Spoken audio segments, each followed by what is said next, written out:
300명이 한꺼번에 사라졌습니다. 이렇게 하면 한국 기업들이 무릎을 꿇을까요? 아니면 미국이 원하는 대로 협상이 될까요? 그들은 한국도 일본처럼 굴복할 거라 생각했습니다. 예스라고 외치며 돈을 갖다 바칠 줄 알았던 겁니다.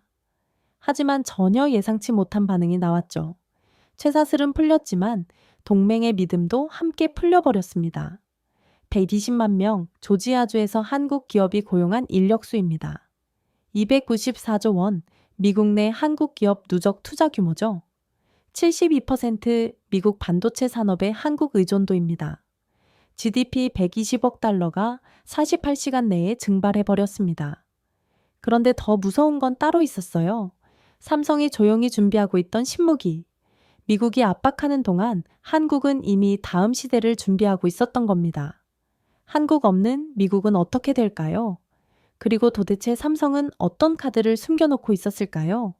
압박받을수록 더 강해지는 한국의 진짜 저력은 무엇이었을까요? 이야기 시작하기 전에 좋아요와 구독 버튼 가볍게 한번 눌러주시면 저 감동 2 이야기 서은비에게 정말 따뜻한 격려가 됩니다. 지금 어디에서 이 영상을 시청하고 계신지 아래 댓글에 나눠주세요. 쇠사슬이 풀렸습니다. 한국인 기술자 300명이 전 세계에 오르는 모습을 저는 시에는 생중계로 지켜봤습니다. 상무부 회의실은 조용했죠. 아무도 말하지 않았지만 우리 모두 알고 있었습니다. 이건 우리의 승리가 아니라는 것을. 하지만 과연 우리는 무엇을 기대했을까요? 300명을 잡으면 한국이 무릎 꿇을 거라고 생각했을까요? 일본처럼 고개를 숙이고 천포노 오파 500억 달러를 바칠 거라고 믿었을까요? 저는 에드워드 미첼입니다. 이미 상무부에서 정확히 23년간 경제안보를 담당했죠. 반도체, 자동차, 배터리. 이 모든 산업의 공급망을 들여다보는 게 제 일이었습니다. 중국 경제정책도 제가 만들었고 러시아 경제제재 시나리오도 제 손을 거쳤습니다. 하지만 그날 조지아에서 벌어진 일만큼은 달랐습니다. 제가 지금까지 경험한 그 어떤 것과도 말이죠. 차관보님 현대차 공장이 멈췄습니다. 부하 직원이 떨리는 목소리로 보고했을 때 저는 커피잔을 놓지 못했습니다. 손이 떨렸거든요. 20년간 상무부에서 일하면서 중국 경제도 러시아 제재도 담당했지만 이런 공포는 처음이었습니다. 왜 공포였을까요? 뭔가 예상과 완전히 다른 방향으로 흘러가고 있다는 직감 때문이었습니다. 언제부터요? 정확히 오전 9시 14분부터입니다. LG 배터리 라인도 9시 31분에 동시 정지됐고요. 62분. 겨우 62분 만에 조지아 최대 투자 단지가 멈춰선 겁니다. 현대차 35억 달러 규모 공장과 LG 27억 달러 배터리 단지가 동시에 말이죠. 그 순간 제 머릿속에는 하나의 의문이 떠올랐습니다. 정말 이렇게 빨리 멈출 수 있는 건가? 300명이 그렇게 중요한 존재들이었나? 비자는 핑계였습니다. 진짜 목적은 한국을 무릎 꿇리려는 것이었죠. 하지만 결과는 어땠을까요? 우리가 원했던 굴복이 일어났을까요? 전혀 그렇지 않았습니다. 지역 부동산 가격이 12% 하락했습니다. 신규 실업 신청이 전주 대비 340% 급증했어요. 1차 협력업체 317곳이 임시휴업에 들어갔습니다. 매 시간마다 쏟아지는 보고서를 볼 때마다 제 얼굴은 창백해졌습니다. 가슴이 답답해지고 숨이 막혔죠. 우리가 한국 기술자 300명을 잡았지만 정작 무너지는 건 조지아였습니다. 제 머릿속에는 하나의 공포가 자리 잡기 시작했습니다. 혹시 우리가 건드려서는 안 될 것을 건드린 게 아닐까? 23년간 쌓아온 제 경험과 직감이 경고하고 있었습니다. 왜 이런 일이 벌어졌을까요? 한국인들이 그렇게 중요했을까요? 아니면 우리가 놓친 뭔가가 있었을까요? 답은 생각보다 간단했습니다. 현대차와 LG의 핵심 기술진이었거든요. 단순한 생산직이 아니라 62억 달러 규모 첨단 공장을 돌리는 두 내들이었습니다. 엔진 제어 시스템을 건드릴 수 있는 사람이 단 한 명도 없어요. 배터리 품질 관리 노하우가 완전히 끊겼습니다. 17년간 축적된 데이터베이스에 접근할 수 있는 사람이 모두 사라졌어요. 기술자들이 사라지자 첨단 장비들은 그냥 고철 덩어리가 되었습니다. 8,400만 달러짜리 로봇팔은 멈춰섰고 자동화 라인은 오류를 뿜어냈죠. 그때 저는 깨달았습니다. 우리가 잡은 건 단순한 기술자가 아니라 공장의 신경계였다는 것을. 신경계가 마비되면 몸 전체가 움직일 수 없는 것처럼 이들이 없으면 62억 달러 공장도 무용지물이 되는 거였습니다. 그런데 더 충격적인 건 한국 정부의 반응이었습니다. 이런 방식이라면 투자가 어려워질 것입니다. 대통령의 이 한마디가 나오자마자 제 핸드폰이 울렸습니다. 아니, 정확히는 3초 만에 7통의 메시지가 날라들었죠. 삼성이 텍사스 170억 달러 투자를 재검토한다고 합니다. 심장이 쿵 내려앉았습니다. 170억 달러면 텍사스주 전체 연간 예산의 12%에 해당하는 금액이었습니다. 두 번째 메시지도 비슷했습니다. SK 하이닉스도 마찬가지예요. 인디애나 89억 달러 프로젝트 보류한다고 통보했습니다. 세 번째, 네 번째 메시지는 연달아 충격적이었습니다. 현대차가 엘라베마 추가 투자 73억 달러를 중단했어요. LG가 미시간 배터리 공장 확장 계획을 철회했습니다. 도미노의 첫 번째 패는 삼성이었습니다. 텍사스 170억 달러, 두 번째는 SK 하이닉스 89억 달러, 세 번째는 현대차 73억 달러, 네 번째는 LG 41억 달러. 제 책상의 전화기는 쉴 새 없이 울렸고 저는 그때 깨달았습니다. 이게 정말 우리가 원했던 결과일까요? 370억 달러가 한순간에 날아가는 게 그 순간 제 가슴 속에는 형언할 수 없는 공포가 엄습했습니다. 23년간 제가 다뤄온 어떤 경제 제재보다 무서운 일이 벌어지고 있었던 겁니다. 우리가 가한 압박이 우리 자신에게 되돌아오고 있었으니까요. 조지아 주지사가 백악관에 거세게 항의를 했습니다. 대체 뭘 하고 있는 거예요? 이건 미친 짓입니다. 한국 기업들이 떠나면 일자리 12만 7천 개가 사라져요. 주지사의 목소리는 거의 울부짖음에 가까웠습니다. 공화당 소속이었지만 이념 따위는 중요하지 않았죠. 12만 7천 개의 표가 달린 문제였으니까요. 제 내면에서는 두려움이 확산되고 있었습니다. 이건 제가 예상했던 시나리오와 완전히 달랐거든요. 우리가 압박하면 상대방이 굴복하는 게 정상이었는데 지금은 우리가 더 큰 타격을 받고 있었습니다. 그리고 그 순간 더욱 기가 막힌 장면이 펼쳐졌습니다. 한국 국민들이 움직인 겁니다. 위기 때면 하나로 뭉치는 그들이 목소리를 내기 시작한 겁니다.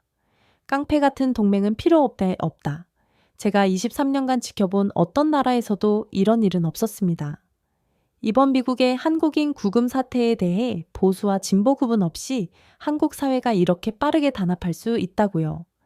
그때 저는 온몸에 소름이 돋았습니다. 우리가 상대하는 건 단순한 기업이 아니라는 것을, 정부와 기업과 시민이 72시간 만에 하나로 움직이는 유기체 같은 나라라는 것을. 일본과는 완전히 다른 존재였습니다. 언론도 등을 돌렸습니다. 한국 기업 없으면 조지아는 끝이다. 라며 CNN은 특집 보도를 냈고 미국이 스스로 발등을 찍었다. MBC가 지적했죠. 월스트리트 저널 일면엔 경제 인질극의 최대 피해자는 미국 자신이다. 라며 칼럼이 연일 실려 나갔습니다. 심지어 폭스뉴스까지 우리를 비판했습니다. 보수 매체마저 등을 돌린 거죠. 제 심장은 점점 빨리 뛰었습니다. 이런 여론 역전은 제 23년 경력에서 처음이었거든요. 보통은 우리가 정기고 상대방이 악역인데 지금은 정반대였습니다. 그런데 정말 무서운 건 따로 있었습니다. 쇠사슬이 풀린 차에 이동하는 한국 기술자들, 그 장면이 전 세계 3괴물개국에 생중계된 겁니다. 미국의 굴욕 그 자체였습니다. 전 세계에 오르는 한국인들의 표정을 보셨나요? 분노도 있었지만 그보다는 실망이었습니다. 동맹국에서 당한 배신에 대한 깊은 실망. 그 표정들을 보는 순간 제 가슴이 철렁 내려앉았습니다. 우리가 잃은 건 단순한 투자금이 아니라 신뢰였구나. 70년간 쌓아온 한미동맹의 신뢰가 72시간 만에 균열이 간 거구나. 그리고 그들이 본국으로 돌아가면서 뭔가 더 큰 변화가 시작되고 있다는 걸 저는 직감적으로 느꼈습니다. 도미노의 5번째 패가 쓰러지기 시작했습니다. LG는 즉시 전세기를 띄워 인력을 귀환시켰습니다. 6번째 패는 현대차였습니다. 전 세계 17개국 계열사에 대한 전수조사를 시작했죠. 7번째, 8번째 패들이 연달아 쓰러졌습니다.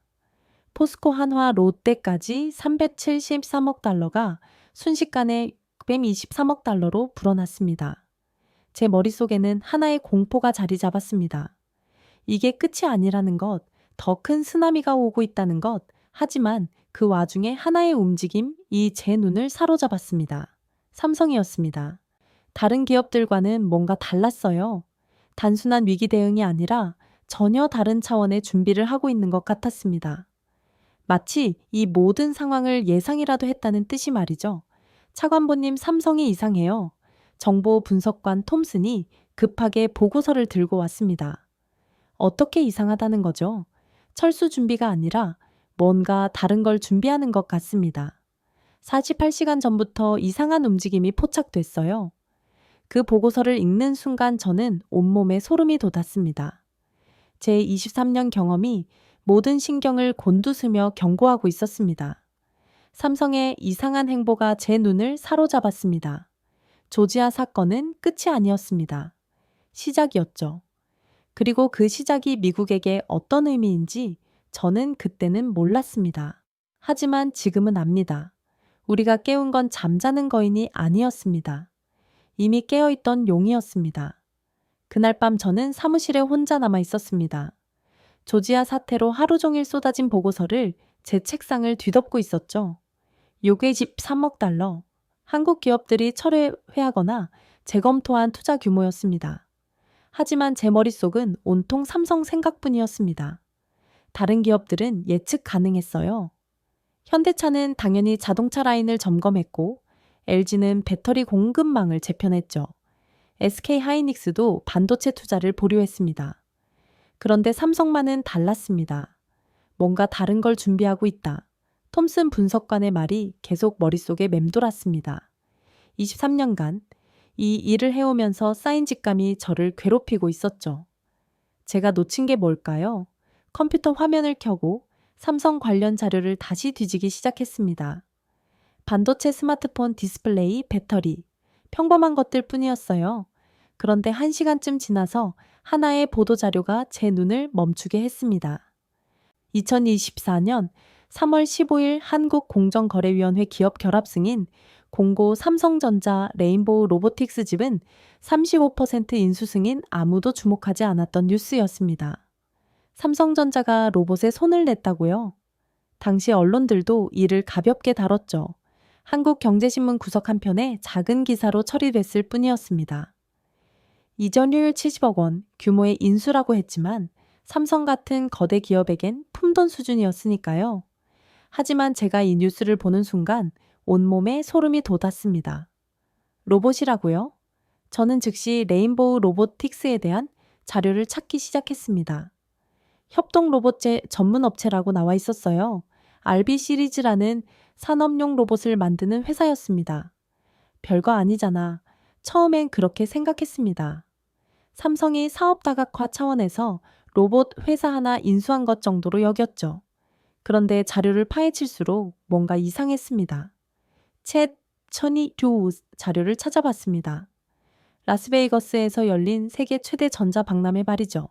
삼성이 뭔가 특별한 걸 공개했다는 기록이 있었습니다. 볼리 AI 가정용 로봇이었습니다. 동영상을 재생하는 순간 제 심장이 빨리 뛰기 시작했습니다. 그건 단순한 로봇이 아니었어요. 집안을 돌아다니며 사람과 대화하고 요리 도와주고 심지어 감정까지 인식하는 로봇이었습니다. 이게 가능한 거야? 혼잣말이 나왔습니다. 그런데 더 충격적인 건 그 다음이었습니다. 볼리가 움직이는 모습을 자세히 보니 뭔가 익숙한 게 눈에 들어왔어요. 반도체 칩셋 삼성 로고가 선명했습니다. 배터리 팩 역시 삼성이었죠. 센서 모터 심지어 디스플레이까지 모든 핵심 부품이 삼성 제품이었습니다. 그 순간 제 머릿속에서 퍼즐 조각들이 맞춰지기 시작했습니다. 삼성은 팔을 만들고 눈을 만들고 두뇌까지 만들 수 있었습니다. 로봇의 모든 핵심 부품을 자급할 수 있는 거의 유일한 기업이었던 거죠. 반도체는 로봇의 두뇌입니다. 배터리는 심장이고요. 센서는 눈과 귀, 모터는 팔과 다리입니다. 디스플레이는 얼굴이죠. 다른 로봇 회사들은 이 부품들을 여러 업체에서 조달해야 합니다. 하지만 삼성은 달랐어요. 모든 걸 자체 생산할 수 있었습니다. 제가 더 깊이 파고들수록 더욱 섬뜩한 진실이 드러났습니다. RB 시리즈 협동 로봇, 이미 현대차, 포스코 등 한국 주요 제조업체에서 테스트 중이었습니다. 그것도 상당히 성공적으로 말이죠. 휴머노이드 프로젝트 인간과 똑같이 생긴 로봇을 개발 중이라는 정보도 찾았습니다. 아직 공개되지 않았지만 내부적으로는 상당한 진전을 이뤘다는 소문이 돌고 있었어요. 그런데 가장 무서운 건 따로 있었습니다. 삼성의 로봇 전략이 단순히 제품 개발에 그치지 않는다는 것이었죠. 생태계를 구축하려 하고 있었습니다. 가정용 로봇 볼리는 삼성 스마트홈과 연동됩니다. 냉장고, 세탁기, 에어컨, TV까지 집 전체가 하나의 통합된 시스템이 되는 거죠. 산업용 로봇 RB 시리즈는 삼성 반도체 공장에서 이미 활용되고 있었습니다. 그리고 그 노하우를 다른 제조업체에 판매하려 하고 있었어요. 물류 로봇도 개발 중이었습니다. 삼성물산과 연계해서 말이죠. 심지어 데이터 센터용 로봇까지 삼성 SDS가 관련 소프트웨어를 개발하고 있다는 정보를 찾았습니다. 이건 단순한 투자가 아니었습니다. 생태계를 장악하려는 선언이었죠. 그 순간 제 머릿속에 하나의 무서운 가능성이 떠올랐습니다. 구글이 안드로이드 운영체제로 스마트폰 세계를 장악했듯이 삼성이 로봇 운영체제로 미래의 산업을 지배하려는 건 아닐까? 스마트폰 시대의 구글이 한 일을 생각해 보세요. 안드로이드라는 무료 운영체제를 배포했죠. 그리고 전 세계 스마트폰의 70% 이상을 장악했습니다. 만약 삼성이 로봇 운영체제를 개발해서 무료로 배포한다면 가정용 로봇, 산업용 로봇, 물류 로봇, 의료용 로봇, 모든 로봇이 삼성 운영체제로 움직이게 될 수도 있습니다. 그렇게 되면 삼성은 단순한 전자기업이 아니라 로봇 제국의 황제가 되는 거죠. 제 등골이 서늘해졌습니다. 삼성의 스마트폰 생산 능력을 생각해 보세요. 연간 3억 대를 만들어냅니다. 이 대량 생산 노하우를 로봇에 적용한다면 로봇 대량 생산 시대가 올 수도 있다는 얘기입니다. 지금까지 로봇은 비싸고 복잡해서 일부 대기업이나 연구소에서만 쓰였죠. 하지만 삼성이 스마트폰처럼 로봇을 대량 생산한다면 가격이 급격히 떨어질 겁니다. 일반 가정에서도 로봇을 쓸 수 있는 시대가 올 거예요. 그때 제 머릿속에 한 가지 더 무서운 생각이 들었습니다. 미국은 준비가 되어 있나? 이러다 삼성이 미국을 등진다면 우리나라 로봇 기업들을 살펴봤습니다. 보스턴 다이내믹스 구글에 팔렸다가 소프트뱅크로 넘어갔다가 결국 현대차가 인수했습니다. 아이로봇, 청소 로봇만 만드는 작은 회사죠. 테슬라의 옵티머스 휴머노이드, 아직 시제품 수준입니다. 반면 삼성은 어떤가요? 이미 상용화 단계에 들어선 있었습니다. 제가 더 조사해보니 정말 놀라운 사실을 발견했습니다. 삼성이 로봇 전용 프로세서를 별도로 개발하고 있다는 정보였어요. 스마트폰용 엑신 오스 칩이 아니라 로봇 전용으로 최적화된 MPU 말이죠. 이게 무슨 의미인지 아시나요? 로봇은 스마트폰과 다릅니다. 실시간으로 움직여야 하고 주변 환경을 인식해야 하고 즉각적으로 판단해야 하죠. 기존 칩으로는 한계가 있어요. 하지만 로봇 전용 칩이 나온다면 성능이 비약적으로 향상될 겁니다. 그리고 삼성은 이미 그 칩을 개발하고 있었던 거죠. 시계를 보니 새벽 2시 30분이었습니다. 그런데 잠이 오지 않았어요. 아니, 잠들 수가 없었습니다. 제 머릿속에는 하나의 공포스러운 시나리오가 그려지고 있었거든요. 만약 삼성이 로봇 시장을 장악한다면 인류의 일상이 바뀝니다. 집에서는 볼리가 요리하고 청소하고 아이들을 돌봐줄 거예요. 공장에서는 RB 로봇들이 24시간 쉬지 않고 일할 겁니다. 물류센터에서는 로봇들이 물건을 분류하고 배송할 거고요. 그리고 그 모든 로봇들이 삼성 기술로 만들어진다면 삼성은 인류 문명의 인프라를 장악하게 됩니다. 더 무서운 건 이 모든 일이 우리가 모르는 사이에 진행되고 있었다는 점이었어요. 조지아에서 한국 기술자 300명을 체포하는 동안 삼성은 미래를 준비하고 있었던 겁니다. 우리는 현재의 발목 잡혀 있었는데 그들은 이미 10년 후를 내다보고 있었던 거죠. 이런 젠장. 욕이 저절로 나왔습니다. 그때 제 핸드폰이 울렸습니다. 새벽 2시 50분에 누가 전화를 걸까요? 여보세요. 차관보님 톰슨입니다. 아직 안 주무시죠? 네, 뭔 일이에요? 삼성 관련해서 추가 정보를 찾았습니다. 지금 당장 보셔야 할 것 같아요. 뭔데요? 유럽에서 움직임이 포착됐습니다. BMW, 포크바겐, 지멘스, 독일 주요 제조업체들이 삼성과 로봇 관련 협의를 시작했다는 정보입니다.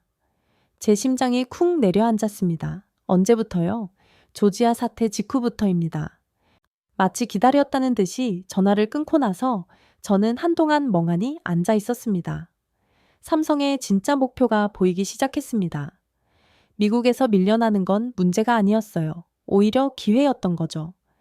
유럽이라는 새로운 시장을 개척할 수 있는 기회 말입니다. 그리고 유럽은 로봇에 대해 훨씬 개방적이었습니다. 산업 4.0을 추진하고 있는 독일은 특히 그랬죠. 삼성은 이미 그걸 노리고 있었던 겁니다. 훗날 미국의 숨통을 조일 칼날은 바로 여기서 시작되고 있었습니다. 그때는 몰랐습니다.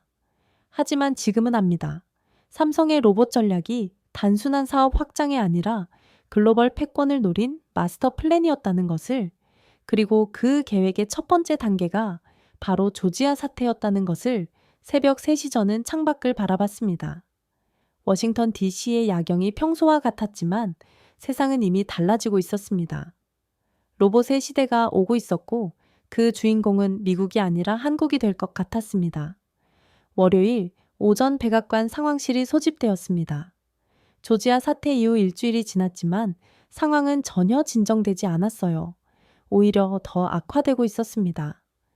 요구의 진목 3억 달러에서 시작된 한국 기업들의 투자 철회 규모가 892억 달러로 불어났거든요. 하루가 다르게 숫자가 커지고 있었습니다. 그런데 그날 제가 평생 잊지 못할 문서를 보게 되었습니다. 차관보님, 이거 보셨어요? 레이첼 부차관보가 두꺼운 파일을 제 앞에 놓았습니다. 오늘 회의에선 이 얘기만 나오겠네요. 파일을 열어보는 순간 제 손이 떨렸습니다. 제목부터가 선뜻했거든요. 삼성 생산 라인 48시간 정지 시나리오. 보고서 제목은 간단했습니다. 하지만 내용은 악몽이었습니다. 첫 페이지를 넘기자마자 나온 요약 문구가 제 등골을 서늘하게 했어요.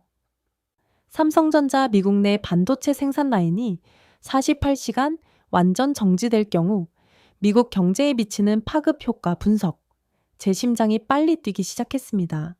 이런 보고서를 왜 만든 걸까요? 혹시 정부가 삼성에 대한 강경 조치를 검토하고 있는 건 아닐까요? 두 번째 페이지를 넘겼습니다.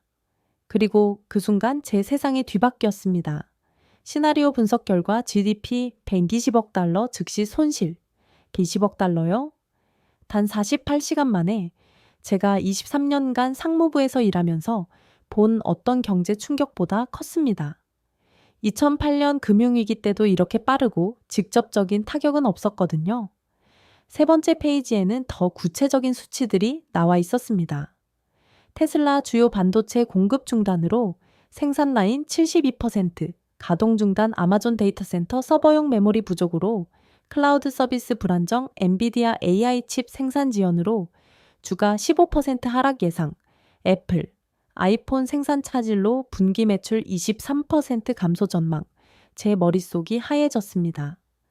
이게 정말 현실적인 시나리오라는 말인가요? 네 번째 페이지를 넘겼을 때 더욱 충격적인 문구가 눈에 들어왔습니다. 미국 반도체 산업의 삼성 의존도 72%, 72%요? 제가 알고 있던 수치는 50% 정도였는데 실제로는 그보다 훨씬 높았던 겁니다. 어떻게 이런 수치가 나올 수 있죠? 혼잣말이 나왔습니다. 보고서를 더 자세히 읽어보니 그 이유를 알 수 있었어요. 삼성이 만드는 건 단순한 반도체가 아니었습니다. 최첨단 메모리와 로직 칩이었죠. 특히 HBM들이 고대 역폭 메모리는 삼성이 전 세계 생산량의 53%를 담당하고 있었습니다. HBM3가 뭔지 아시나요? AI 학습의 필수적인 메모리입니다. 챗GPT, 클로드, 제미나이 같은 AI 모델들이 모두 이 메모리 없이는 작동할 수 없어요.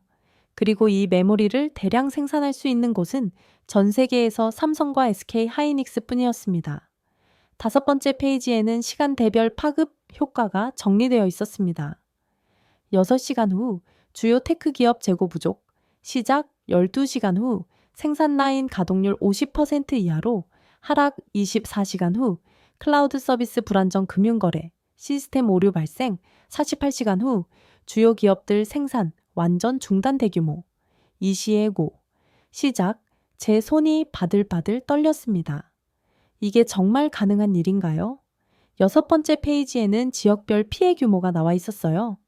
텍사스 삼성, 오스틴 공장, 의존 기업 217곳 실업자 8만 7천 명, 예상 뉴욕 금융거래 시스템 마비로 월스트리트 거래량 67% 감소 캘리포니아 실리콘밸리, 스타트업 340곳 자금 조달 중단. 마지막 페이지에 도달했을 때 제 얼굴은 창백해져 있었습니다. 결론 삼성전자는 미국 경제 안보에 있어서 단일 실패점에 해당함 48시간 내에 대체 공급망 확보, 불가능 단일 실패점이라고요? 이 말은 삼성이 멈추면 미국 경제 전체가 마비된다는 뜻이었습니다. 레이첼, 이 보고서 누가 작성했어요? 경제 분석팀과 연준 공동 작업입니다. 데이터는 모두 실제 공급망 분석을 바탕으로 한 거예요. 그럼 이 수치들이 모두 사실이라는 거네요? 네, 보수적으로 추산한 결과입니다. 실제로는 더 클 수도 있어요. 제 머릿속이 복잡해졌습니다. 우리가 조지아에서 한국 기술자 300명을 체포한 게 얼마나 위험한 일이었는지 이제야 깨닫게 된 거죠. 만약 삼성이 정말로 미국에서 완전 철수한다면 보고서에 따르면 그건 경제 재앙이었습니다. 백악관 웨스트윙으로 향하는 길에 저는 계속 생각했습니다. 어떻게 이런 일이 벌어진 걸까요? 언제부터 우리가 이렇게 한국 기업에 의존하게 된 건가요? 회의실에 들어서자마자 느낄 수 있었습니다. 분위기가 얼음장처럼 차갑다는 것을 대통령은 말이 없었고 재무장관은 어두운 표정이었으며 국방장관마저 심각해 보였어요. 이 보고서 다들 보셨죠? 솔직히 말해보세요. 이게 현실적인 시나리오인가요? 재무장관이 먼저 대답했습니다. 불행히도 그렇습니다. 우리가 파악한 공급망 의존도가 예상보다 훨씬 심각해요. 얼마나 심각한데요? 삼성 없이는 미국 테크 산업이 하루도 버틸 수 없습니다. 회의실이 조용해졌습니다. 아무도 말하지 않았지만 모두 같은 생각을 하고 있었어요. 우리가 너무 멀리 간 건 아닐까? 국가경제위원회 위원장이 자료를 펼쳤습니다. 추가 분석 결과를 보고 드리겠습니다. 삼성이 공급하는 반도체가 들어가는 미국 제품들입니다. 화면에 리스트가 나타났어요. 아이폰의 핵심 메모리 64%, 테슬라 자율주행 칩 47%, 아마존 서버 메모리 71%, 구글 데이터 센터 SSD 58% 숫자가 계속 이어졌습니다. 그리고 그 숫자들을 볼 때마다 제 심장은 더 빨리 뛰었어요. 그럼 우리가 삼성을 건드리면 안 된다는 얘기네요. 이 질문에 아무도 선뜻 대답하지 못했습니다. 그런데 문제는 그게 아닙니다. 제가 조심스럽게 입을 열었어요. 그럼 뭐가 문제입니까? 이미 삼성이 움직이고 있다는 겁니다. 조지아 사태 이후 투자 재검토를 시작했어요. 어느 정도로요? 현재까지 809억 달러 규모입니다. 모든 참모진들의 얼굴이 굳어졌습니다. 만약 삼성이 정말로 미국에서 철수한다면 재무장관이 보고서를 다시 펼쳤어요. 최악의 경우 연간 GDP 3.3억 달러 손실이 예상됩니다. 3.400억 달러요? 네. 그리고 실업자 250만 명 발생이 예상됩니다. 회의실이 다시 조용해졌습니다. 그때 국방장관이 말했어요. 이건 단순한 경제 문제가 아닙니다. 국가 안보 문제예요. 무슨 뜻입니까? 삼성이 만드는 반도체가 우리 군사 장비에도 들어갑니다. F-35 전투기, 이지스 시스템, 심지어 핵잠수함까지 제 등골이 서늘해졌습니다. 그럼 우리 국방력도 삼성에 의존하고 있다는 얘기네요? 그렇습니다. 만약 삼성이 군사용 반도체 공급을 중단한다면 국방장관이 말을 잇지 못했어요. 하지만 우리 모두 알고 있었습니다. 미국의 군사적 우위마저 흔들릴 수 있다는 것을 회의실을 나와서 복도를 걸으며 생각했어요. 미국 스스로 인정했습니다. 삼성 없이는 단 하루도 버틸 수 없다는 사실을 그 보고서는 단순한 분석이 아니었습니다. 미국의 굴복 선언이었어요. 우리가 그토록 자랑스러워하던 미국의 기술 패권이 실은 한국 기업 하나에 의존하고 있었던 겁니다. 조지아에서 한국 기술자 300명을 체포했을 때 우리는 힘을 과시한다고 생각했어요. 하지만 실제로는 우리 자신의 약점을 드러낸 거였습니다. 그날 저녁 집에 돌아와서 뉴스를 봤습니다. 삼성 의존도 72%, 미국 경제의 아킬레스건 드러나 48시간 내 GDP 120억 달러 손실 충격적 정보 보고서. 미국 테크 기업들 삼성 없으면 생산 불가 모든 방송사가 이 뉴스를 톱으로 다뤘어요. 그리고 여론은 예상 그대로였습니다. 이런 상황에서 왜 한국을 건드린 거야? 삼성한테 사과해야 하는 거 아니야? 우리가 깡패짓한 거 맞잖아? SNS에는 이런 댓글들이 넘쳐났습니다. 제 23년 공직 생활에서 이렇게 여론이 급변한 적은 없었어요. 하루 만에 미국이 가해자에서 피해자로, 강자에서 약자로 전락한 겁니다. 그리고 그 모든 변화의 중심에는 삼성이 있었습니다. 한국의 한 기업이 미국 전체를 흔들고 있었던 거죠. 그날 밤 저는 깨달았습니다. 조지아 사태는 끝이 아니라 시작이었다는 것을, 그리고 앞으로 벌어질 일들이 이보다 훨씬 더 충격적일 거라는 것을. 미국의 자존심은 이미 땅에 떨어졌습니다. 이제 남은 건 어떻게 수습할 것인가였어요. 미국의 대응은 예상 바뀌었습니다. 삼성 의존도 72%라는 충격적 보고서가 공개된 후 정상적이라면 협상 테이블에서 자세를 낮췄어야 했어요. 48시간 내 GDP 120억 달러 손실이라는 끔찍한 시나리오 앞에서 말이죠. 하지만 미국은 정반대로 움직였습니다. 오히려 목소리를 더 높였어요. 그 중심에는 하워드 러트닉 상무부 장관이 있었습니다. 일본도 결국 무릎 꿇었다. 그가 기자회견에서 한 말이었습니다. 제가 TV로 생중계를 지켜보는데 온몸에 소름이 돋아요. 러트닉 장관은 1980년대 일본 반도체 협정을 언급하며 노골적인 협박을 퍼부었습니다. 일본은 미국 압박에 굴복해서 올해 500억 달러를 투자했고 반도체 수익의 90%를 미국에 넘겼다. 한국도 같은 길을 걸어야 한다. 제 귀를 의심했습니다. 정말 저런 말을 공개적으로 한 건가요? 그 순간 제 머릿속에는 1986년 일미 반도체 협정이 떠올랐어요. 일본이 미국 압박에 굴복해서 자국 반도체 산업을 사실상 포기한 사건이었죠. 당시 일본은 세계 반도체 시장의 50%를 장악하고 있었습니다. 하지만 미국의 강갑에 못 이겨 시장을 내줬고 그 결과 잃어버린 30년을 맞게 되었어요. 러트닉 장관은 바로 그 사례를 한국에 들이대고 있었던 겁니다. 관세 폭탄도 준비되어 있고 투자 제한 조치도 검토 중이다. 한국이 현명한 선택을 하길 바란다. 협박이 아니라 위협이었습니다. 제가 23년간 외교 협상을 지켜봤지만 이렇게 노골적인 위협은 처음이었어요. 동맹국을 상대로 말이죠. 그런데 한국의 반응은 일본과 완전히 달랐습니다. 바로 다음날 한국 대통령이 기자회견을 열었어요. 이런 방식이라면 투자가 어려워질 것입니다. 단 한마디였지만 그 파장은 엄청났습니다. 제 핸드폰이 쉴 새 없이 울렸어요. 차관보님, 한국 정부가 공식 경고했습니다. 삼성이 추가 투자 중단을 검토한다고 발표했어요. 현대차도 미국 내 모든 프로젝트 재검토에 들어갔습니다. 일본과는 정반대 반응이었습니다. 굴복이 아니라 맞대응이었어요. 하지만 더 놀라운 건 한국 시민사회의 반응이었습니다. 깡패 같은 동맹은 필요 없다. 70년 동맹이 이런 식으로 끝나는 건가? 우리가 언제부터 미국의 시민지였나?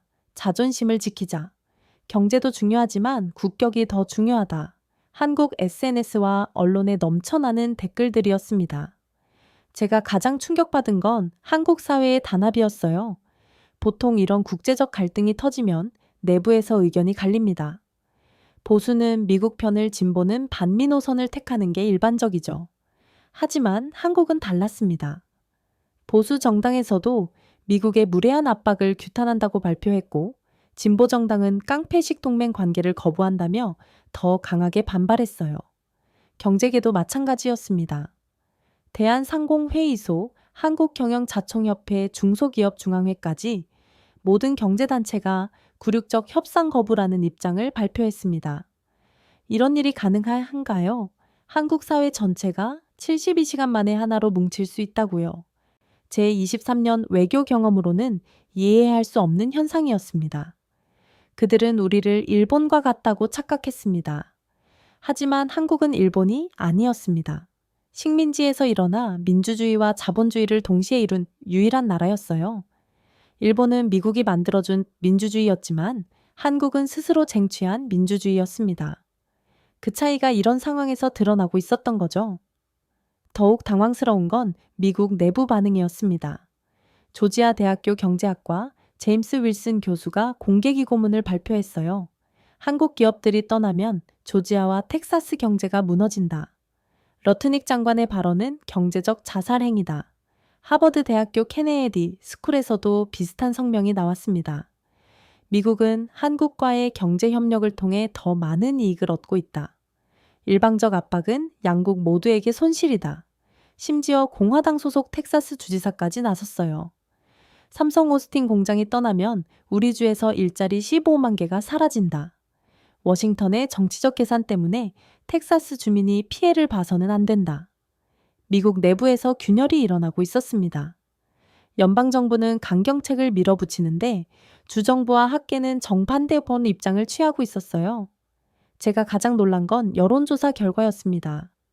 CNN이 실시한 긴급 여론조사에서 한국에 대한 압박을 중단해야 한다는 응답이 64%나 나왔어요. 한국은 미국의 중요한 동맹국이다. 73% 러트닉 장관의 발언이 부적절하다.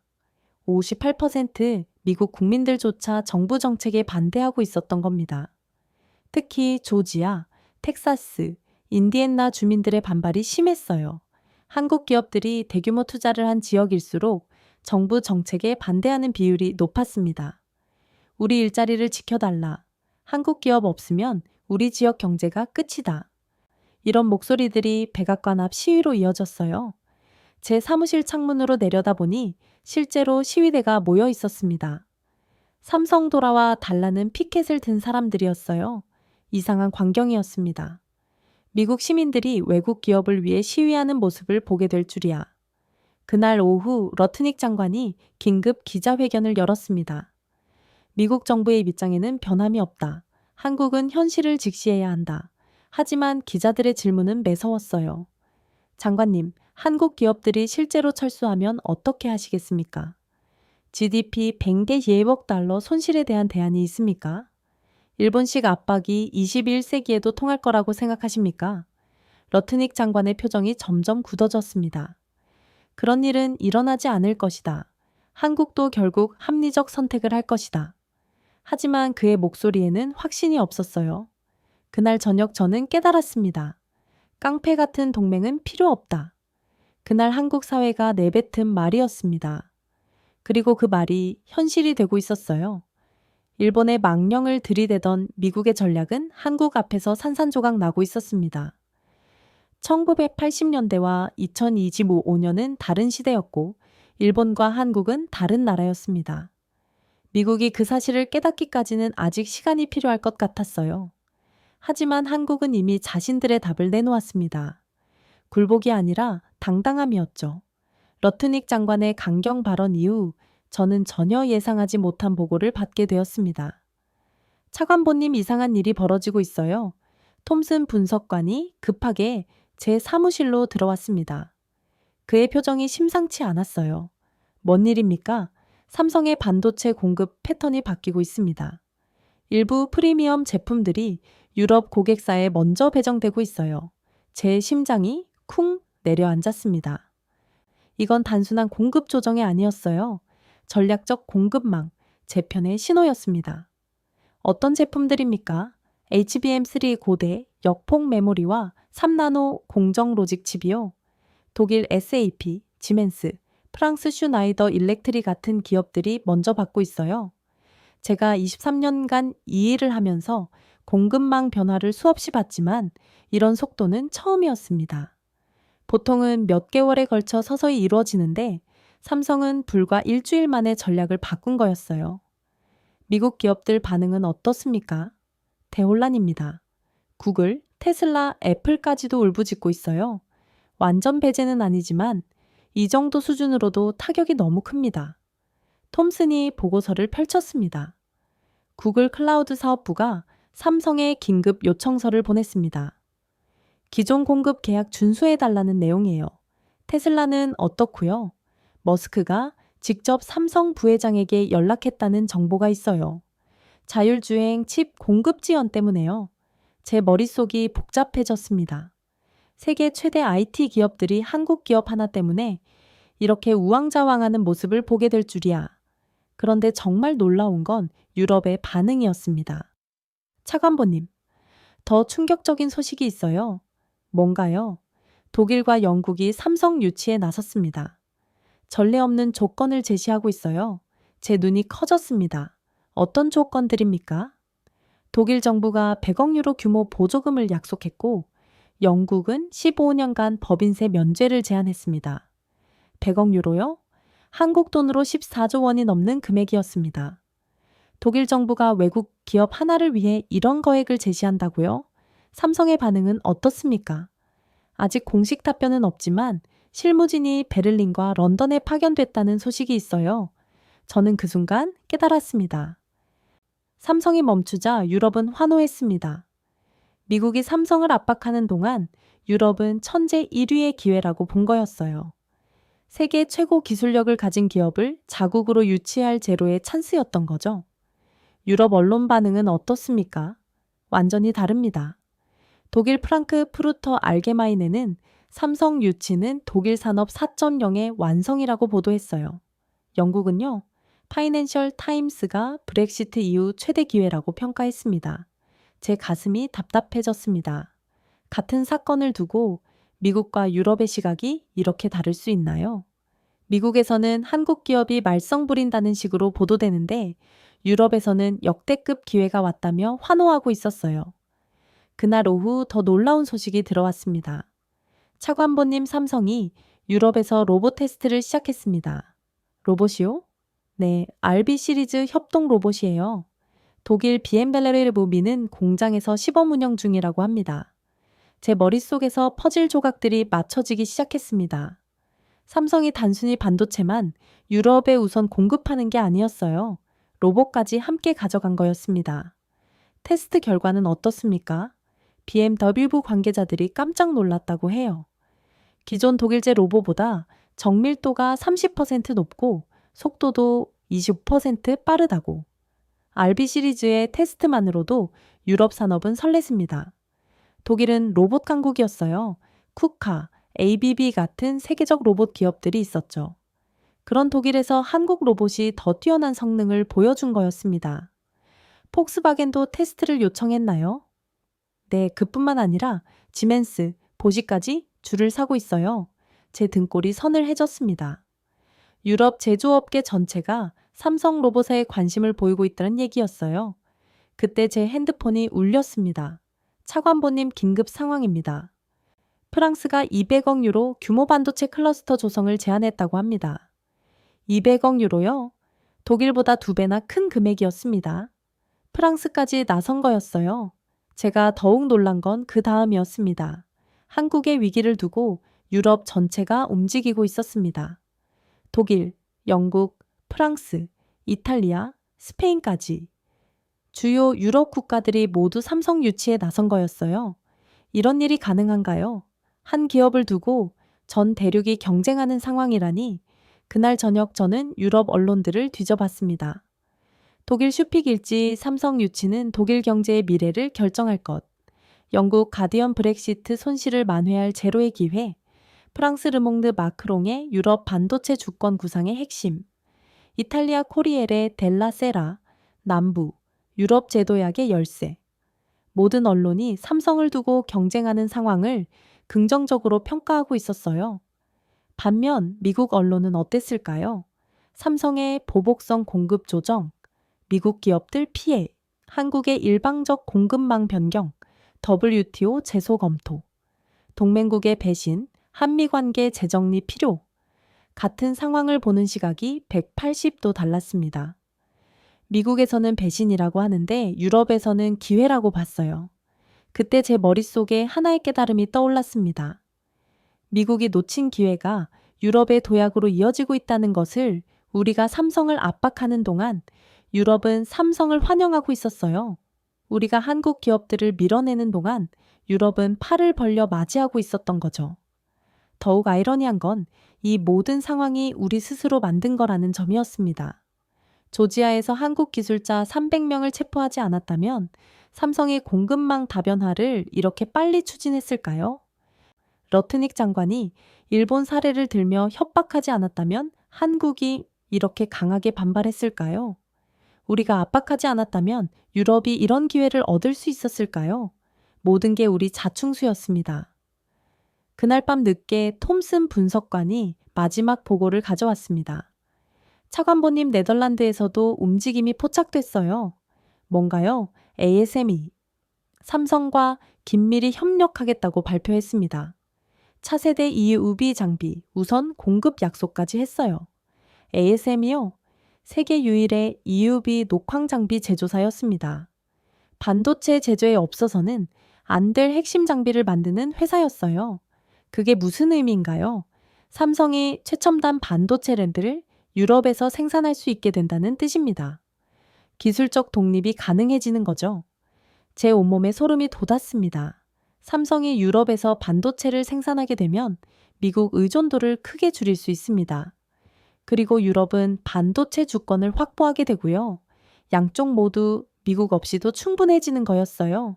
작은 변화였지만 그것은 곧 거대한 파도가 될 전조였습니다. 조지아에서 시작된 작은 균열이 이제 대서양을 건너 거대한 지각 변동으로 이어지고 있었습니다. 미국이 한국을 밀어낸 자리에 유럽이 들어서고 있었어요. 그리고 그 중심에는 삼성이 있었습니다. 세계는 이미 달라지고 있었고 우리는 그 변화를 막을 수 없었습니다. 아니, 정확히는 우리 스스로 그 변화를 만들어낸 거였죠. 첫 번째 소문은 업계 내부에서 나왔습니다.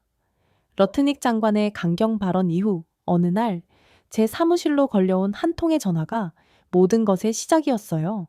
차관보님 이상한 소문이 돌고 있어요. 실리콘밸리에서 일하는 제 대학 동기 마크의 목소리였습니다. 무슨 소문입니까? 삼성이 공급 절차를 바꿀 거라는 얘기가 나돌아요. 아직 확인되지 않았지만 업계가 술렁이고 있어요. 공급 절차요? 제 심장이 쿵 내려앉았습니다. 어떤 식으로 바꾼다는 겁니까? 품질 검증 기간을 대폭 늘린다는 소문이에요. 지금까지 하루 걸리던 걸 한 달로 늘릴 수도 있다고 제 손이 떨렸습니다.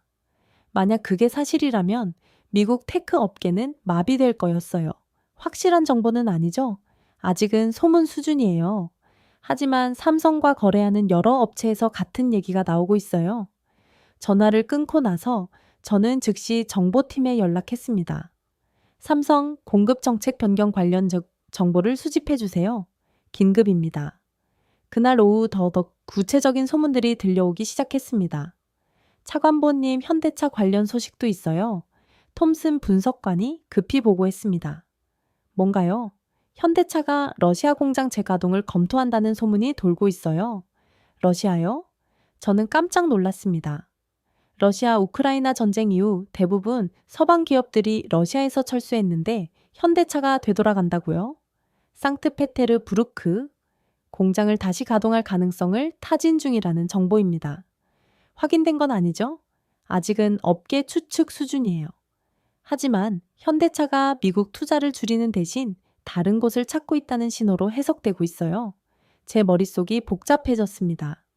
현대차가 정말 러시아로 돌아간다면 이는 단순한 사업 결정이 아니라 지정학적 메시지였어요. 다른 기업들은 어떻습니까? LG는 베트남과 인도 투자를 늘리고 있다는 소문이고 SK그룹은 아예 한국으로 돌아가는 게 낫다는 판단을 내렸다는 얘기도 나와요. 한국으로 돌아간다고요? 제가 23년간 이 일을 하면서 이런 상황은 처음이었습니다. 외국 기업들이 미국을 떠나 본국으로 돌아간다는 얘기를 들어본 적이 없었거든요. 이런 소문들이 사실이라고 생각하세요? 가능성이 높다고 봅니다.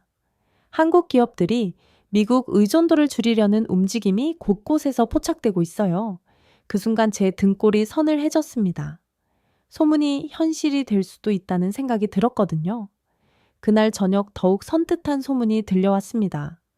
차관보님, 삼성 관련해서 무서운 얘기가 돌고 있어요. 제 보좌관이 조심스럽게 말했습니다. 뭔가요? 삼성이 더 무서운 카드를 들고 있다는 소문이에요. 더 무서운 카드라니? 공급 절차 변경은 빙산의 일각이고 진짜 카드는 따로 있다는 얘기입니다. 제 심장이 빨리 뛰기 시작했습니다.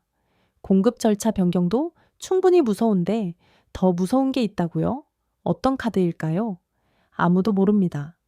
하지만 업계에서는 삼성이 진짜 화나면 미국 경제가 멈춘다는 말이 나오고 있어요. 제가 잠들 수 없었던 이유가 바로 그 불안감이었습니다. 뭔가 더 큰 일이 벌어질 것 같다는 예감 말이죠. 다음 날 아침 제 예감이 현실이 되었습니다. 차관보님 긴급 보고서가 도착했어요. 톰슨이 두꺼운 파일을 들고 왔습니다. 표지에는 급비라는 빨간 도장이 찍혀 있었어요. 뭔가요? 경제 분석팀에서 작성한 삼성 시나리오 전망 보고서입니다. 어제 밤에 완성됐어요. 파일을 열어보는 순간 제 얼굴이 창백해졌습니다. 제목부터가 선택했거든요. 삼성 공급 정책 변경 시 미국 경제 파급 효과 분석 첫 페이지를 넘기자마자 나온 문구가 제 등골을 서늘하게 했어요. 시나리오 1 품질 검증 기간 연장 HBM3 메모리 1일에서 1개월로 지연 예상 파급 효과 AI 산업 생산성 67% 하락 클라우드 서비스 불안정 67% 하락이요? 이건 산업 마비 수준이었습니다. 두 번째 페이지를 넘겼습니다. 시나리오 2 서버용 디램 검증 강화 예상 파급 효과 데이터 센터 확장 지연 금융거래 시스템 불안정 세 번째 페이지에는 더 구체적인 수치가 나와 있었어요. 테슬라 자율주행 칩 공급 지연으로 생산 43% 감소 예상, 아마존 클라우드 사업 매출 29% 하락 전망, 구글 AI 개발 프로젝트 6개월 이상, 지연 애플 아이폰 신제품 출시 3개월 연기 가능성, 제 손이 바들바들 떨렸습니다. 이게 정말 현실적인 시나리오인가요? 네 번째 페이지에는 시간대별 영향이 정리되어 있었습니다. 1주차 주요 테크, 기업 재고, 부족 시작, 2주차, AI 스타트업 자금 조달, 어려운 가중, 4주차 클라우드 서비스 품질, 저하 본격화, 8주차 금융거래 시스템 오류, 빈발, 12주차 대규모 한시해고, 시작 마지막 페이지에 도달했을 때 제 세상이 뒤바뀌었습니다. 결론 삼성의 공급 정책 변경은 합법적 절차이나 미국 경제에 미치는 충격은 2008년 금융위기 수준이 될 수 있음. 2008년 금융위기 수준이라고요? 그때 톰슨이 추가 설명을 했어요. 차관보님 이 보고서는 보수적으로 추산한 결과입니다. 보수적이라는 게 무슨 뜻입니까? 실제로는 더 클 수도 있다는 뜻이에요. 삼성이 정말로 강경하게 나온다면 말이죠. 제 머릿속이 하얘졌습니다. 그동안 들었던 모든 소문들이 사실일 가능성이 높아졌거든요. 그럼 현대차 러시아 복귀설도 높은 확률로 사실일 것 같아요. 한국 기업들이 미국 리스크를 분산시키려는 움직임이 곳곳에서 포착되고 있어요. 다른 기업들의 한국 복귀설도 니 LG는 이미 베트남 공장 증설을 발표했고 SK하이닉스는 한국 내 투자를 늘리고 있어요. 제가 가장 두려워했던 일이 현실이 되고 있었습니다. 그 순간 제 핸드폰이 울렸습니다. 차관보님 삼성이 공식 발표했어요. 상황실에서 걸려온 긴급 전화였습니다. 뭘 발표했습니까? 통질 안전성 강화를 위한 검증 절차 개선을 발표했어요. 오늘부터 적용된다고 합니다. 제 심장이 멈출 것 같았습니다. 소문이 현실이 된 거였어요. 구체적 내용이 뭡니까? HBM3 메모리와 서버용 디램 검증 기간을 기존 1일에서 1개월로 연장한다고 합니다. 합법이었습니다. 그러나 그 합법이 미국을 질식시킬 것이었습니다. 그날 제가 깨달은 건 하나였습니다. 삼성은 이미 모든 준비를 마쳤다는 것. 그리고 우리는 그들이 얼마나 무서운 카드를 들고 있는지 이제서야 알게 된 것. 모든 소문이 현실이 되는 순간이었습니다. 궁지에 몰린 미국의 대응은 예상을 뛰어넘었습니다. 삼성의 공급 절차 변경이 발표된 지 불과 48시간 만에 미국 정부는 전례 없는 강경 조치를 준비하고 있었어요. 차관보님 긴급회의입니다. 그날 아침 일찍 저를 깨운 전화였습니다. 백악관 상황실에서 걸려온 거였어요. 무슨 일입니까? 대통령이 모든 경제팀을 소집했습니다. 대한북 경제 대응 방안을 논의한다고 해요. 제 심장이 빨리 뛰었습니다. 대한북 경제 대응이라니 뭔가 심상치 않은 일이 벌어질 것 같았어요. 백악관에 도착했을 때 분위기는 얼음장 같았습니다. 대통령의 표정이 심각했고 러트닉 장관은 화가 난 듯 보였어요. 재무장관과 국방장관까지 모두 어두운 얼굴이었습니다. 삼성의 이번 조치는 명백한 경제 보복입니다. 러트닉 장관이 브리핑을 시작했어요. 우리도 상응하는 조치를 취해야 합니다. 관세 폭탄부터 시작해서 필요하다면 자산 동결까지 검토해야 해요. 관세 폭탄이요? 자산 동결까지. 제가 23년간 경험한 그 어떤 경제 제재보다 강경한 수준이었습니다. 구체적으로 이제 어떤 조치를 말씀하시는 겁니까? 재무장관이 질문했어요. 25% 관세 부과 삼성 주식, 미국의 이전, 금융거래의 제한까지 모든 카드를 검토 중입니다. 이건 사실상 무역전쟁 선포였어요. 국제법상 문제는 없습니까? 국가 안보를 위한 조치라고 명분을 세우면 됩니다. 제 머릿속이 복잡해졌습니다. 이렇게 강경하게 나가는 게 과연 옳은 일일까요? 그날 오후 미국의 강경조치 계획이 언론에 흘러나갔습니다. 미국, 한국의 사상 최강경제 제재 검토, 보조금 받으려면 삼성 지분 내놔라, 한미 관계 최악의 국면으로 모든 언론이 톱뉴스로 다뤘어요. 그리고 그 반응은 미국 정부가 예상한 것과 정반대였습니다. 첫 번째 충격은 유럽 기업들의 반응이었습니다. BMW가 가장 먼저 공식 성명을 발표했어요. 삼성과의 기술 협력은 자동차 산업 발전에 필수적이다. 정치적 갈등이 기술 혁신을 막아서는 안 된다. 다음은 에어버스였습니다. 항공 우주 산업의 미래는 글로벌 협력에 달려 있다. 일방적 제재는 모든 당사자에게 손실이다. 지멘스 사부, 볼보까지 연달아 비슷한 성명을 냈어요. 세계의 거인들이 한국 편에 선 겁니다. 제가 가장 놀란 건 ISML의 성명이었어요. 반도체 생태계는 상호 의존적이다. 한 고리가 끊어지면 전체 시스템이 무너진다. ISML은 네덜란드 회사지만 사실상 미국의 동맹국이었어요. 그런 회사조차 한국을 지지한다고 나선 거였습니다. 두 번째 충격은 유럽 정부들의 반응이었습니다. 독일 경제부가 조심스럽게 우려를 표명했어요. 글로벌 공급망 안정성이 중요하다. 모든 당사자가 대화를 통해 해결해야 한다.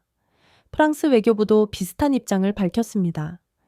기술 분야의 국제협력은 인류 공동의 이익이다. 영국 비즈니스부는 더 직접적이었어요. 브렉시트 이후 영국은 모든 혁신 파트너와 협력할 준비가 되어 있다. 하지만 진짜 충격은 미국 내부에서 왔습니다. 텍사스 주지사가 공개적으로 연방정부를 비판한 거였어요. 삼성 오스틴 공장이 문을 닫으면 우리 주에서 일자리 15만 개가 사라진다. 워싱턴의 정치적 계산 때문에 텍사스 주민이 피해를 봐서는 안 된다. 조지아 주지사도 마찬가지였습니다. 현대차와 LG 없으면 조지아 경제가 무너진다. 연방정부는 현실을 직시해야 한다. 인디애나 주지사까지 나섰어요. SK 하이닉스 투자가 중단되면 우리 지역 발전이 20년 뒤처진다. 공화당 소속 주지사들이 공화당 연방정부를 비판하는 초유의 사태였습니다. 미국 의회도 갈라졌어요. 텍사스 출신 공화당 하원 의원 12명이 공동 성명을 냈습니다. 한국 기업들은 우리 지역구의 핵심 고용주다. 경제 제재는 우리 유권자들에게 직접적 피해를 준다. 조지아 출신 민주당 상원의원도 비슷한 입장을 밝혔어요. 한국과의 경제 협력은 호혜적이다. 일방적 제재는 양국 모두에게 손실이다. 언론도 분열했습니다. 월스트리트 저널 한국 제재, 미국 경제의 부메랑 될 것, 워싱턴 포스트 동맹국과의 경제 갈등, 신중한 접근 필요, 뉴욕타임스 기술 패권 경쟁에서 협력, 이 답이다. 반면 일부 언론은 정부를 지지했어요. 한국의 일방적 공급 조정, 강력 대응 필요, 동맹국이라고 봐주면 안 된다. 여론도 갈렸습니다. CNN 여론조사 결과는 충격적이었어요. 한국에 대한 경제 제재 반대 58%, 한국 기업들과 협력해야 한다. 62% 지역별로는 더 극명했습니다. 텍사스 반대 74%, 조지아 반대 71%, 인디애나 반대 18%, 한국 기업들이 투자한 지역일수록 반대 비율이 높았어요. 그날 저녁 제가 가장 충격받은 건 업계 반응이었습니다. 실리콘밸리 CEO들이 잇따라 우려를 표명한 거였어요. 한국과의 갈등은 우리 모두에게 손실이다. 기술 발전에는 협력이 필수다. 정치가 기술을 가로막아서는 안 된다. 월스트리트도 마찬가지였습니다. 주요 투자 은행들이 한국 제재 시 글로벌 경제 리스크 급증이라는 보고서를 연달아 발표했어요. 그 순간 저는 깨달았습니다. 게임의 룰이 완전히 바뀌었다는 것을. 과거에는 미국이 압박하면 다른 나라들이 굴복했어요. 경제 제재를 가하면 국제사회도 따라왔죠. 하지만 이번은 달랐습니다. 미국이 압박하자 유럽 기업들이 한국을 지지했어요. 미국 내 지방정부들이 연방정부를 비판했습니다. 의회도 언론도 여론도 갈라졌어요. 한국은 새로운 게임의 룰을 제시하고 있었습니다. 신뢰와 협력이었죠. 과거의 룰은 간단했어요. 힘이 곧 전기였습니다. 강한 자가 약한 자를 지배하는 구조였죠. 하지만 한국이 제시한 새로운 룰은 달랐어요. 기술과 혁신을 바탕으로 한 상생이었습니다. 그리고 세계는 새로운 룰을 선택하고 있었어요. 다음 날 아침 백악관에서 긴급 기자회견이 열렸습니다. 러트닉 장관이 나와서 발표했어요. 미국 정부는 동맹국들과 긴밀히 협의하며 신중하게 정책을 검토하겠습니다. 사실상 강경 조치 철회 시사였어요. 그 순간 저는 확신했습니다. 미국이 힘으로 룰을 유지하려 했던 시대는 끝나가고 있다는 것을, 한국이 새로운 국제 질서를 주도하고 있다는 것을, 그리고 그 새로운 질서에서는 힘보다 신뢰가, 지배보다 협력이 중요하다는 것을 게임의 룰이 바뀐 날이었습니다. 합의에는 생각보다 빨리 도달했습니다. 하지만 그 합의가 끝을 의미하지는 않았어요. 오히려 새로운 시작이었습니다. 톰슨 분석관이 급히 보고서를 들고 왔어요. 어떤 내용입니까? 삼성이 글로벌 투자 전략 재편을 발표했어요. 미국 투자를 전면 철회하지는 않지만 대폭 축소한다고 합니다. 제 심장이 쿵 내려앉았습니다. 결국 우리가 가장 우려했던 일이 벌어진 거였어요. 구체적인 규모는 어떻습니까? 향후 5년간 계획했던 208조 원 투자 중 약 35%를 한국과 유럽으로 전환한다고 해요. 208조 원의 35%면 72조 원이었습니다. 상상할 수 없는 규모의 자본이 미국을 떠나는 거였어요. 더 충격적인 건 그 이유였습니다. 삼성 측 설명으론 지정학적 리스크 분산이라고 하네요. 지정학적 리스크 분산이라고요? 우리가 리스크가 된 거였습니다. 다른 한국 기업들은 어떻습니까? 비슷한 행보를 보이고 있어요. 현대차는 인도와 동남아 투자를 늘리고 LG는 유럽 공장 확장을 검토 중입니다. 제 머릿속이 복잡해졌습니다. 한국 기업들이 일제히 미국 의존도를 줄이고 있었던 거예요. 그날 오후 더 구체적인 소식이 들어왔습니다. 차세대 기술 전략 로드맵. 그런데 내용이 예상을 뛰어넘었어요. 톰슨이 자료를 펼쳤습니다. 제목을 보는 순간 제 등골이 선을 해줬어요. 삼성 이청상품 비전 글로벌 기술 표준의 새로운 중심. 어떤 내용입니까? 반도체를 넘어서 차세대 기술 생태계 전반을 재편하겠다는 선언이에요. 제가 자료를 자세히 읽어보니 정말 놀라운 내용이었습니다. 삼성이 단순히 미국에서 철수하는 게 아니라 완전히 새로운 게임을 시작하려 하고 있었어요. 첫 번째 전략이 뭡니까? 유럽과의 기술 동맹 구축이에요. 독일, 프랑스, 네덜란드와 포괄적 기술 협력 협정을 체결할 계획이라고 합니다. 유럽과의 기술 동맹이라고요? 이건 단순한 사업 협력을 넘어선 지정학적 변화였어요. 두 번째는요, 아시아 기술 허브 구축입니다. 싱가포르, 일본, 대만과 함께 반도체 AI 로봇 통합 생태계를 만들겠다고 해요. 제 머릿속에서 세계 지도가 그려졌습니다. 유럽과 아시아를 잇는 거대한 기술 벨트가 형성되고 있었어요. 그리고 그 중심에는 한국이 있었습니다. 세 번째 전략은 뭡니까? 이게 가장 충격적인데요. 기술 표준 주도권 확보라고 명시되어 있어요. 기술 표준 주도권이요? 구체적으로 뭘 의미하는 겁니까?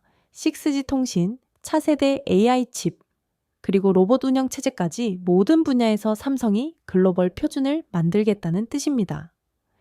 제 온몸에 소름이 돋았습니다. 이건 단순한 기업 전략이 아니라 기술 패권 전쟁이었어요.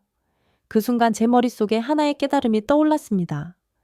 우리가 삼성을 압박하는 동안 삼성은 미국 없는 세상을 준비하고 있었던 거예요. 그리고 더 주목해야 할 건 유럽이 삼성을 환영하고 있다는 사실이었습니다. 독일은 150억 유로 규모 R&D 센터 유치를 제안했고, 프랑스는 차세대 반도체 공장 건설을 위한 특별법까지 검토 중이라고 해요. 톰슨이 보고서를 읽으며 설명을 했죠. 150억 유로요? 한국 돈으로 20조 원이 넘는 규모였습니다. 영국은 어떻습니까? 브렉시트 이후 최대 투자 유치권이라며 총리가 직접 나서고 있다고 들었어요. 제 가슴이 답답해졌습니다. 우리가 밀어낸 자리에 유럽이 들어서고 있었던 거예요. 그날 저녁 제가 받은 마지막 보고서는 정말 충격적이었습니다. 삼성 글로벌 전략 변화가 미국에 미치는 장기 영향 분석, 첫 페이지를 넘기자마자 나온 결론이 제 세상을 뒤바꿨어요. 미국 차세대 기술 표준 경쟁에서 소외될 위험. 소외될 위험이라고요? 더 자세히 읽어보니 그 의미를 알 수 있었습니다. 삼성과 유럽 기술 동맹 구축 시 6G 표준에서 미국 영향력 급감 예상, 아시아 기술 허브 완성시 글로벌 반도체 공급망에서 미국 위상 하락, 로봇 운영체제 표준화 시 4차 산업혁명 주도권 한국 이한 가능성. 제 손이 떨렸습니다. 우리가 읽는 건 투자금만이 아니었어요. 미래의 기술 패권이었습니다. 마지막 페이지에 도달했을 때 제 세계관이 완전히 바뀌었습니다. 결론 한국은 반도체를 넘어 차세대 기술 생태계 전반에 새로운 중심축으로 부상하고 있음. 미국이 한국과의 갈등을 통해 얻은 것은 없으며 잃은 것은 미래 패권임. 그 순간 제 머릿속에서 모든 퍼즐이 맞춰졌습니다. 조지아에서 한국 기술자 300명을 체포했을 때 우리는 한국을 압박한다고 생각했어요. 하지만 실제로는 한국에게 각성의 기회를 준 거였습니다. 미국 의존에서 벗어나 독자적 길을 가라는 신호를. 그 결과 한국은 미국 없는 글로벌 기술 생태계를 구축하기 시작했어요. 유럽과 손잡고 아시아와 연대하며 새로운 기술 표준을 만들어가고 있었습니다. 삼성의 로봇 전략은 그 계획의 일부일 뿐이었어요. 훨씬 더 큰 그림의 한 조각이었습니다. 차세대 통신 AI집, 로봇 OS, 심지어 우주 기술까지 모든 분야에서 한국이 새로운 표준을 만들려 하고 있었어요. 그리고 그 표준을 따르는 건 유럽과 아시아였습니다. 미국이 아니라 다음날 아침 저는 창밖을 바라보며 생각했습니다. 세계는 이미 달라져 있었고 우리는 그 변화를 막을 수 없었어요. 아니, 정확히는 우리 스스로 그 변화를 만들어낸 거였습니다. 한국은 이제 반도체 제국을 넘어 기술 제국으로 도약하고 있었어요. 그리고 그 제국의 중심에서 인류의 미래를 설계하고 있었습니다. 미국이 힘으로 지배하던 시대가 끝나고 한국이 기술로 선도하는 시대가 시작된 거였어요. 인류의 미래를 설계하는 자 드디어 한국의 차지가 되었습니다. 조지아에서 시작된 작은 균열이 결국 세계 기술 패권의 대전환을 불러온 거였습니다. 그리고 그 전환의 최대 수혜자는 한국이었어요. 조지아에서 시작된 작은 균열이 결국 세계 기술 패권의 대전환을 불러왔습니다. 300여 명의 한국 기술자를 잡으며 우리를 굴복시키려 했던 미국. 하지만 한국은 굴복하지 않았습니다. 정부와 기업 그리고 국민이 하나가 되어 당당히 맞섰죠. 그 결과 한국은 미국 의존에서 벗어나 독자적인 기술 제국을 건설하기 시작했습니다. 반도체를 넘어 로봇과 차세대 기술까지 이제 한국이 인류의 미래를 설계하고 있어요. 일본과 달랐던 한국의 저력 세계가 인정한 우리의 가치, 그리고 기술로 이루어낸 진정한 독립. 이것이 바로 2025년 말도 안 되는 일이 일어난 현재의 한국이 보여준 위대한 반전이었습니다. 오늘도 우리의 자랑스러운 이야기 함께 해주셔서 감사합니다.